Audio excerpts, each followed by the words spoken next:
o'sha mashhur krevetka o'ziga onajonimni mehmon qilishga bir necha kun oldin olib bordim. Maza qilib oilaviy tushlik qildik. Krevetka o'z deganda hammani xayoliga faqat krevetka kelsa kerak. Yo'q o'rtoqlar, faqat krevetkani o'zi emas. Menyuda ovqat uchun assortiment juda ham katta. Sushi desanglar, sushi, salatlarning har xillari bor.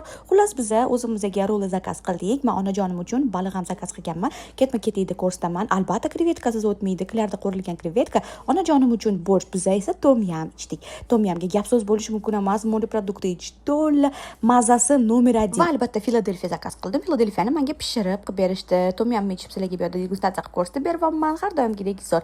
Oyim esa borshni shunaqa maza qilib ichdilar. Voy, borshni o'ziga to'ydim, boshqa ovqatga joy qolmadi-ku, qizim devordilar. 4 yoshli jiyanim maza qilib krevetkani paqqos tushirib o'tiribdi. Men har bir zakaz qilgan taomimni maza qilib yeb o'tiraman. Oyimga zakaz qilgan lososimiz yetib keldi. Ustida avokadolar bilan shunaqa zo'r qilib berishibdi. Opam tovuq zakaz qildilar. Opamga tovuq ham yoqdi, tom yam ham yoqdi, hamma ovqatlar yoqdi. Uydagilar maza qilishdi. Agar krevetka o'ziga kelmagan bo'lsanglar, kelishlarni albatta tavsiya qilaman. Profillarni отметка qoldirdim.